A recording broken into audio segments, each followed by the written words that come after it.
Welcome back to Commercial Break with Tim and Guy. We're here with Brent Stover, or Stoves, as we like to call him. And we're fired up to talk about sports, but Guy, do you think Stoves has ever even seen our show? That's what I was wondering. My sense is absolutely not. He probably watched 30 seconds of it just to get some sort of primer before he came on. We're not accusing him of being just a gearhead. We're saying maybe what we do is probably pretty freaking boring. But talk to me, when you hear what's going on with markets, and 3 months ago, people were wondering whether they had any retirement savings left. And now suddenly you can be a casual observer of markets to know when you watch the evening news that the NASDAQ's at all-time highs. What do you make of this? It's incredible. I've never had more fun watching it. Of course, I'm a lot happier when it's up and down. But my God, back in Kansas City, Jeff Andra and Edward Jones, they take good care of me. I got to get a plug in for them. But let me just say this. It changes. Maybe you guys can explain, but it changes at like 2 a.m. And I'm a night owl, so I literally check it like right at 2 a.m. or 1 a.m. Every single night. But it's never been a more exciting time. And you guys might agree. You guys know way more than I would ever. You've forgotten more than I'll ever know. But there's never been a more exciting time to watch. And none of it makes sense to me. It's like something really bad will happen and the market will be up, and then something great. So I don't get it, guys. We know less than you've also forgotten probably about Major League rosters, but I could probably run through the entire starting lineup for the 79 We Are Family Pittsburgh Pirates, but we'll save that for another show. You talked about 2 a.m. So first of all, I don't know what the hell you're doing up watching markets at 2 a.m. Obviously, without a lot of sports to get behind the dish on, maybe you're pouring yourself a bourbon and just surfing the internet, which is totally fair. But you may be watching overnight futures, and you may also be watching markets in Asia, which frankly often can be misleading in terms of understanding what the setup is for the U.S. markets. But look, it comes down to what Guy and I end up spending more time talking about to our audience, who are the great thing about Fast Money is our show is yes, professional, and people whose job it is to be in markets watch our show.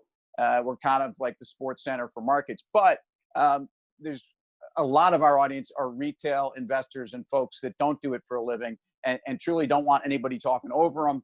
People that care and are passionate about markets, but it's not what they do. So it's been a wild time. And to summarize it for a lot of folks that really are just shaking their heads, we've seen unprecedented liquidity put in the markets and a backstop effectively for markets by the U.S. Federal Reserve. And Guy and I have been crying about this for 2 years, right? No, absolutely. And it's amazing. You're interested in it, which is 95% of the battle, Stove. So, here's my question to you. You went to school in Manhattan, Kansas, and Tim is going to come at me hard now. So just give me a second, Tim. But he's about to just jump me. But Manhattan, Kansas, amazing place. I've actually been there. Well, in New York City, in Manhattan, we have two baseball teams. And you may or may not agree with it, Stokes. I don't know.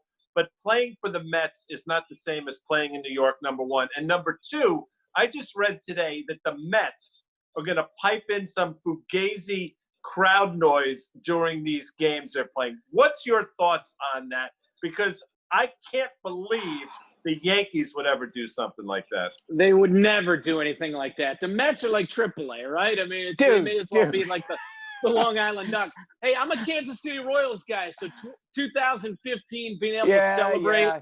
Nice win. Nice win in Queens. Yeah, that was pretty good. Yeah, well, look, by the way, who was your shortstop that was just whining about getting brushed back off the plate? And Syndergaard basically hit him with like, dude, I'm 90 feet away. Anytime you're squirrely, wants to get up in my grill. But look, that series, by the way, was almost a small, replica of the 2000 Subway Series, where Mets lost a heartbreaker in Game 1 to the Royals, and frankly, that was it. And obviously, the Royals had the heart and had the bullpen to close out every one of those first 4 games where the Mets had a lead.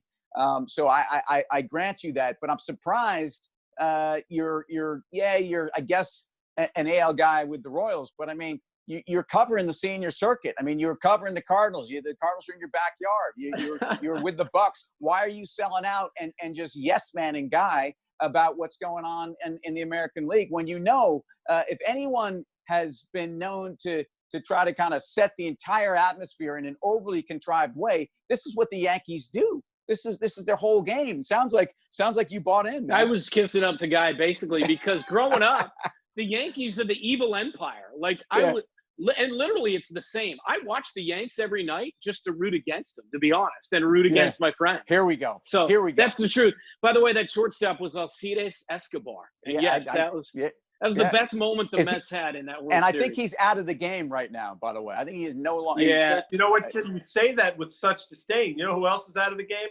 Noah Syndergaard. So let's not just cast aspersions at the Kansas City. You know what? Noah's going to probably miss less games than anyone who ever went through a Tommy John.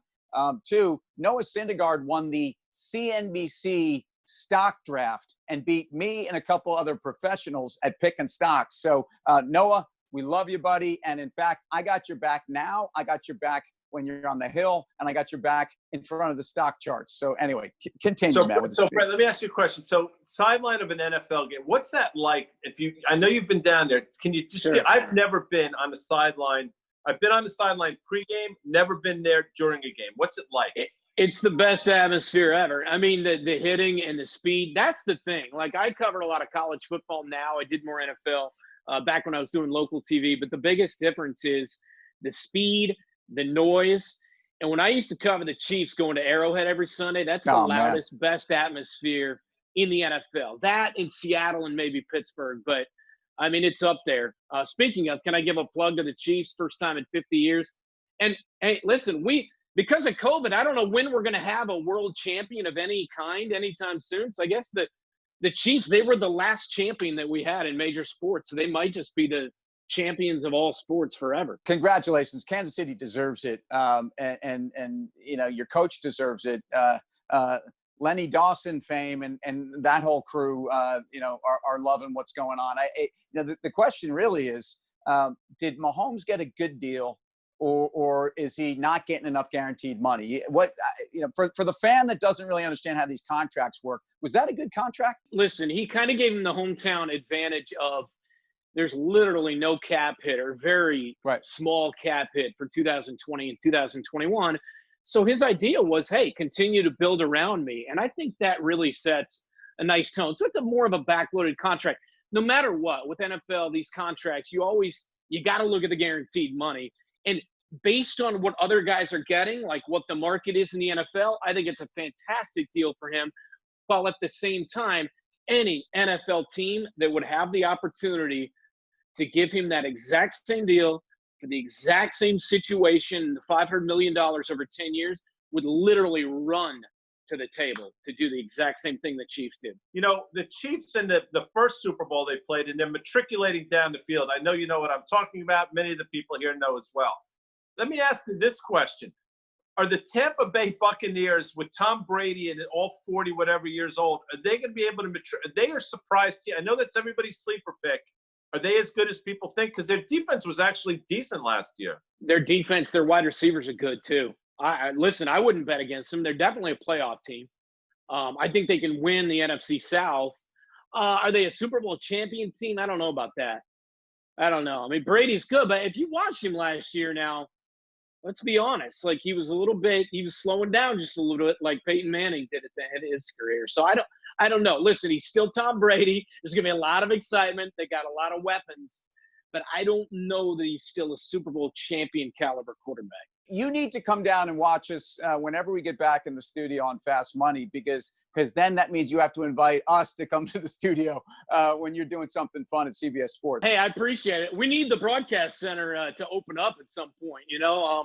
That would be one of those things, man. It's always fun to bring people in. But, you know, we've been doing this a long time now, and it's always amazing to us that guys like you and guys and gals that actually play professional sports, they watch our show, and they look at us like we're just a couple of hacks on TV. I mean, we're always shocked at who watches us, and it absolutely runs the gamut. Thanks for taking some time with us and talking about sports and markets and personalities in the booth and whatnot. It's great chatting with you. And you are going to come down and talk stocks. In fact, we're going to get you on air at Fast Money, because again, that means you got to get us on air in CBS. I'm going to hold you to it. This was a lot of fun. Thanks for having me on, guys.